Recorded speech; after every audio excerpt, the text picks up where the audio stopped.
ये सीट है सकरा की सीट मुजफ्फरपुर में है ये विधानसभा और इस विधानसभा पर फिलहाल जेडीयू का कब्जा है। लेकिन क्या जेडीयू ही हमेशा यहां जीतती रही है या फिर यहां पर उलटफेर हुआ है? एनडीए गठबंधन में ये सीट इस बार किसे जाने वाली है? कौन यहां पर ज्यादा दावेदारी अपनी मजबूती से पेश कर सकता है, इस पर भी हमारी नजर बनी रहेगी। लेकिन फिलहाल तो मिजाज और रिकॉर्ड जानते हैं। रंजन जी, अगर सकरा को आप स्कैन करते हैं तो सकरा क्या कहता है? देखिए, सकरा विधानसभा क्षेत्र जो है वो मुजफ्फरपुर जिले में है और मुजफ्फरपुर लोकसभा के 6 विधानसभा क्षेत्रों में से एक है। पहला चुनाव यहाँ पर 1957 में हुआ था और सकरा का जो स्वभाव है वो मुजफ्फरपुर के जो ज्यादातर क्षेत्र हैं उनका जैसा स्वभाव है वैसा ही है। कहने का मतलब ये है कि यहाँ सोशलिस्ट विचारधारा प्रिवेल करते हुए दिखती है। हालांकि कांग्रेस को भी जीत मिली है, 4 विधायक उसके भी बने हैं यहां से, लेकिन उसमें से 2 तो पहले ही चुनाव में बन गए थे 1957 में, जब 2 विधायक चुने गए थे, कपिल देव नारायण सिंह और राम गुलाम चौधरी, और दोनों कांग्रेस से ही थे।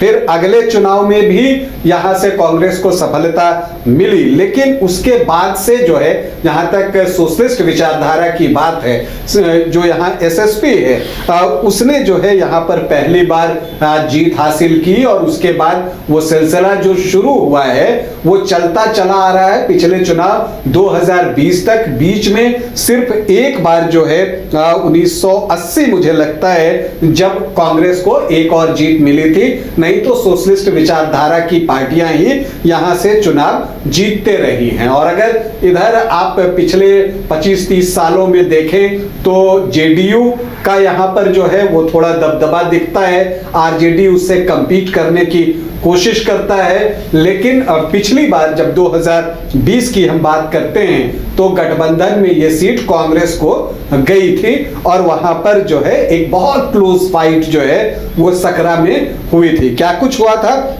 हम उस पर भी बातचीत करेंगे। इस बार क्या होगा ये सबसे बड़ा सवाल है। फिर सोशलिस्ट विचारधारा की ही जीत होगी या कांग्रेस जीत का पंजा खोलेगी या पहली बार सकरा में जो है वो कमल खिलेगा? ये बहुत सारे सवाल हैं जो सभी के मन में है। मुकाबले में इस बार कौन सा दल ये देखना है, लेकिन उससे पहले हम बता दें कि सकरा में अब तक 17 विधायक चुने गए हैं, जिसमें 4 विधायक कांग्रेस से हैं। जेडीयू ने भी 4 बार सकरा की सीट जीती है। एसएसपी जो है संयुक्त सोशलिस्ट पार्टी, उसको 3 बार सफलता मिली है। आरजेडी 2 बार इस सीट को जीतने में कामयाब हुआ है, तो जनता दल को भी 2 ही बार सफलता मिली है और लोकदल और जनता पार्टी एक बार यहां से सफल रही है। नेवालाल महतो, शिवनंदन पासवान, कमल पासवान और बिलट पासवान यहां से 2-2 बार चुनाव जीते हैं। कुल 13 व्यक्ति जो है, ये जो 17 निर्वाचित हुए हैं उनमें 13 व्यक्तियों को स्थान मिला है। हम पिछले 3 चुनावों की बात कर लें। 2010 से हम लोग शुरू करते हैं और 2010 में यहां से जेडीयू ने सुरेश चंचल को चुनावी मैदान में उतारा था और लाल बाबू राम जो है वो आरजेडी के प्रत्याशी थे। कांग्रेस ने उमेश कुमार राम को यहां से टिकट दिया था और बिलट पासवान जो उस समय सिटिंग विधायक थे जेडीयू के, जब उनका टिकट कटा तो वो निर्दलीय ही चुनावी मैदान में उतर गए थे। हालांकि वो प्रभाव छोड़ पाने में सफल नहीं हुए, असफल रहे और उनको सिर्फ जो है 3.25% के आसपास ही वोट मिला था। तो एक जो ट्रायंगुलर फाइट हुई यहां पर, उसमें सुरेश चंचल को 55,486 वोट आए,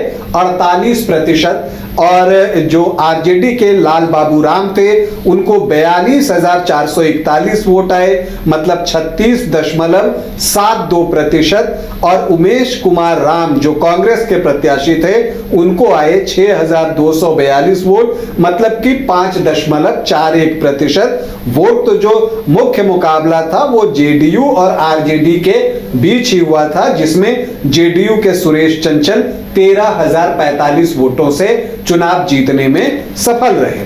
फिर 2015 आता है और दिलचस्प ये होता है कि ये जेडीयू की सिटिंग सीट थी, लेकिन लड़ने के लिए आरजेडी को दी गई और इस बार बीजेपी ने अपना प्रत्याशी उतारा और बिल्कुल आमने सामने का मुकाबला हुआ। यहाँ पर लाल बाबू राम जो कि आरजेडी के प्रत्याशी थे, उनको 75,010 वोट आए, मतलब 47.92%, और अर्जुन राम जो कि बीजेपी के प्रत्याशी थे, उनको आए 61,998, मतलब लगभग 62,000 वोट और 39.61 जो है उनका मत प्रतिशत रहा। तो इस आमने सामने की लड़ाई में लाल बाबू राम को जो जीत मिली वो मिली 13,012 वोटों की। फिर 2020 आता है, तब तक जो है परिस्थितियां बदली थी। जेडीयू वापस से एनडीए फोल्डर में था और जेडीयू का यहां पर जो है विन परसेंटेज बेहतर था, तो इसीलिए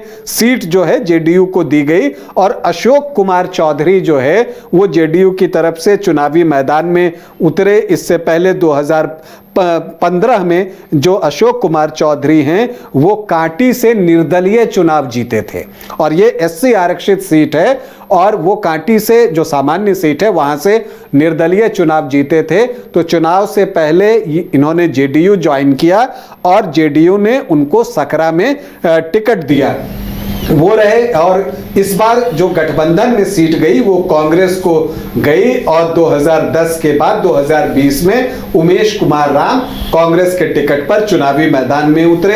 एलजेपी ने संजय पासवान को यहां पर टिकट दिया। एक त्रिकोणीय मुकाबला यहां पर देखने को मिला। अशोक कुमार चौधरी को आए 67,265 वोट, उमेश कुमार राम जो हैं उनको आए 65,728 वोट और संजय पासवान जो एलजेपी के प्रत्याशी हैं उनको भी आ गए 13,528 वोट, 8.1%। तो यहां पर जो है बहुत ही क्लोज फाइट हुई और उसमें अशोक कुमार चौधरी 1,537 वोटों से चुनाव जीतने में सफल रहे। तो एक नजदीकी मुकाबले में उनको जीत मिली। तो अब जो सवाल उठता है कि इस बार क्या होगा, क्या अशोक कुमार चौधरी ही जेडीयू से यहां चुनाव लड़ेंगे या यहां से जेडीयू ही चुनाव लड़ेगा या बीजेपी इस बार इस सीट की डिमांड कर सकता है, क्योंकि यहां का जैसा जातीय समीकरण है वो बीजेपी को भी सपोर्ट करते दिखता है। लेकिन अपनी विनिंग सीट को कोई पार्टी क्यों छोड़ना चाहेगी? आमतौर पर कई बार कुछ सीटें ऐसी होती हैं और मुजफ्फरपुर में इस बार ऐसा आपको देखने को मिल सकता है। मुजफ्फरपुर जिला में अगर हम बात करें कि कुछ सीटों की अदला बदली होगी, ये इसकी संभावना है। अब उसमें सकरा है, कांटी है या खुद मुजफ्फरपुर है, ये कहना अभी मुश्किल है, लेकिन अदला बदली होने की संभावना से इनकार नहीं किया जा सकता।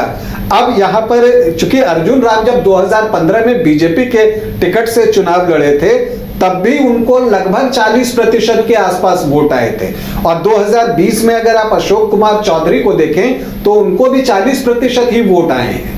तो इसका मतलब यह है कि बीजेपी का भी एक प्रभाव यहां पर है। और जब अभी लोकसभा का चुनाव हुआ था तो बीजेपी के राजभूषण चौधरी को सकरा में 31,581 वोटों की लीड मिली थी और इसकी एक वजह यह भी थी कि एलजेपी इस बार साथ में था। पिछली बार जो है एलजेपी 13,528 वोट लेकर आ गया था। तो ये बहुत सारी चीजें हैं, अभी बहुत सारे इफ बट लगे हुए हैं। अब हम दावेदारों की बात कर लेते हैं। तो जेडीयू से तो जो सिटिंग विधायक हैं अशोक चौधरी, उनका नाम तो पहले आएगा, स्वाभाविक दावा उन्हीं का बनता है। हालांकि कई लोग उनके स्वास्थ्य को लेकर भी कुछ बातें कहते हैं, लेकिन एक चीज है कि जो विकास योजनाएं वो कर रहे हैं उसका वो उद्घाटन करते हुए दिख रहे हैं। उनके सोशल मीडिया पेज पर जाइएगा तो वो उद्घाटन करते हुए दिख रहे हैं। इसका मतलब उन्होंने अपना दावा छोड़ा नहीं है, उनकी दावेदारी है। इसके अलावा एक और अशोक चौधरी हैं जो कि स्थानीय हैं, उनके नाम की भी चर्चा हो रही है। अब देखना है कि जेडीयू इस सीट को रखता है तो किनको टिकट देता है। कुछ और नाम भी यहाँ पर हैं, एक पूर्व रिटायर्ड अधिकारी भी यहाँ पर जो है वो प्रयासरत है। जहां तक बीजेपी से बात है तो कुछ नाम जो यहाँ पर है, एक तो अर्जुन राम जो कि 2015 में लड़े थे और सचिन राम, दो नाम उधर से हैं। इसके अलावा देखिए कांग्रेस ने पिछली बार यहाँ अच्छी लड़ाई लड़ी है और कांग्रेस जो है वो सिर्फ 1,500 वोटों से हारा है। तो ऐसी परिस्थिति में उमेश कुमार राम का जो है वो दावा बनता है कि वो इस सीट पर चुनाव लड़े। लेकिन इन सब के बीच जो सकरा से पूर्व जेडीयू के विधायक थे सुरेश चंचल जो 2010 में जीते थे, उन्होंने कांग्रेस ज्वाइन कर ली है। तो अब ये देखना दिलचस्प होगा कि उमेश कुमार राम या फिर सुरेश चंचल किनको टिकट मिलता है। देखिए उमेश कुमार राम भी एआईसीसी के मेंबर हैं और एससी प्रकोष्ठ के पूर्व में कांग्रेस के अध्यक्ष भी रह चुके हैं प्रदेश के, तो उनका भी कद ऊंचा है। और जो सुरेश चंचल हैं वो पूर्व विधायक हैं, उस वक्त वो जेडीयू से चुनाव लड़े थे। तो अब देखना है कि यहाँ पर किनको टिकट मिलता है। वैसे आरजेडी से भी जो है आपको लाल बाबू राम जो कि 2015 में जीते थे, 2020 में उनको टिकट नहीं मिला था, लेकिन जब उन्होंने ये सीट छोड़ी थी तब वो विधायक थे। तो वो जो है उनका भी एक दावा है कि वो भी इस सीट से लड़ना चाहते हैं, मतलब सक्रिय है। दावा यहाँ इसी तरह से किया जाता है कि आप अपने क्षेत्र में सक्रिय ज्यादा हो जाते हैं, जनसंपर्क बढ़ा देते हैं। तो वो हैं शिवचरण राम का भी नाम यहाँ पर लिया जा रहा है। तो ये आरजेडी से, तो हर पार्टी से दावेदार है। तो जो दो गठबंधन है मुख्य, उनका पहला काम यही है कि पहले तो ये तय करें कि कौन यहाँ से लड़ेगा, तो कौन से दो पार्टियां समीकरण किसको फेवर करती हुई दिखेंगी, गठबंधन या फिर जाति के हिसाब से अगर देखें तो? देखिए अगर हम यहाँ के जातीय समीकरण की बात करें तो यहाँ पर जो जातीय समीकरण दिखता है उसमें एक बात जो दिखती है कि ये थोड़ा सा एनडीए की तरफ टिल्टेड दिखता है। वहां पर जो है वो थोड़ा सा फेवरेबल दिखता है एनडीए के लिए, परंपरागत वोटरों के लिहाज से, चूंकि जो वोट करते आए हैं जिन पार्टियों को, उसके अनुसार अगर हम एक आकलन करें तो हालांकि यहां पर भी मुस्लिम वोटर्स की संख्या अच्छी है, 17.1% जो है वो मुस्लिम वोटर्स हैं। और चूंकि ये एससी आरक्षित सीट है, यहां पर जो अनुसूचित जाति के वोटर्स हैं वो भी 20.5% के आसपास हैं, तो उनकी भूमिका भी उतनी ही महत्वपूर्ण होती है, 20.4%। अब जो यादव हैं यहाँ पर वो आपको 8, 9, 10% के आसपास हैं। तो ये जो चंक बनता है ये 26 से 28% के बीच एमवाई का चंक जो है वो बनता हुआ दिखता है। मल्लाह को जोड़ दीजिए तो ये 30 से 31% तक पहुंच सकता है। अब यहां पर मैं बार बार कहता हूं कि मुकेश सहनी की भी परीक्षा है, क्योंकि लोकसभा चुनाव के दौरान भी वो महागठबंधन में ही थे, लेकिन यहां से राजभूषण चौधरी जो है वो जीतने में कामयाब हुए थे और यहां पर उनको लीड भी मिली थी। अब अगर हम भूमिहार की बात करें, यहां पर भूमिहार जो है बहुत अच्छी संख्या में है, लगभग एक अनुमान के अनुसार 13 से 15% जो है वो भूमिहार वोटर सकरा में होंगे। राजपूत भी 4 से 5% है, ब्राह्मण भी जो है 4-4.5% के आसपास होंगे, थोड़े बहुत कायस्थ भी हैं यहाँ पर। तो जो सामान्य जाति का चंक है वो 21 से 23% के आसपास का बन जाता है, तो वो एक दिखता है। इसके अलावा कोयरी कुर्मी यहाँ पर अच्छी संख्या में है, 12 से 14% के आसपास।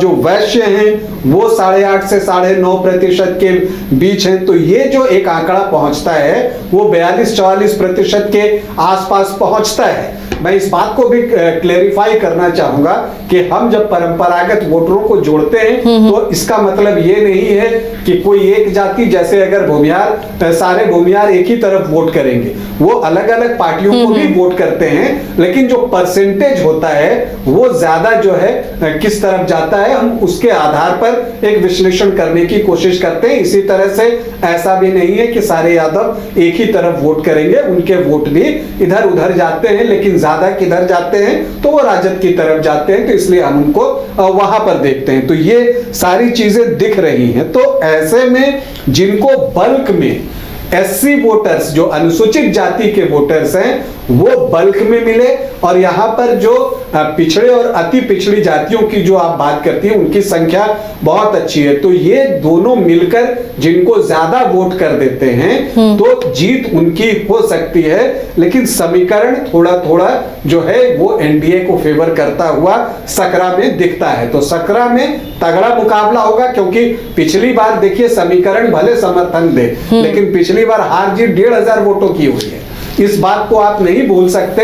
ये बात दिगर है कि तब एलजेपी अलग होकर चुनाव लड़ रही थी, लेकिन फिर भी मुकाबला जो है यहाँ कठिन होगा। अभी चुनाव चढ़ा नहीं है, जब चुनाव चढ़ेगा, नजदीक आएगा, प्रचार शुरू होगा, कैंडिडेट की घोषणा होगी, कोई बागी बनेगा, तो बहुत सारे रोमांच जो है अभी चुनाव में बचे हुए हैं। हम सब उसकी प्रतीक्षा कर रहे हैं। तो एक रोचक और रोमांचक मुकाबला सकरा में सकरा में भी बेहद दिलचस्प मुकाबला होने जा रहा है और नजरें टिकी रहेंगी कि सीट किसे मिलती है दोनों खेमों से, और कैंडिडेट कौन होगा जो जनता को जातीय समीकरण को तमाम चीजों को साधते हुए सीट पर जीत हासिल करेगा।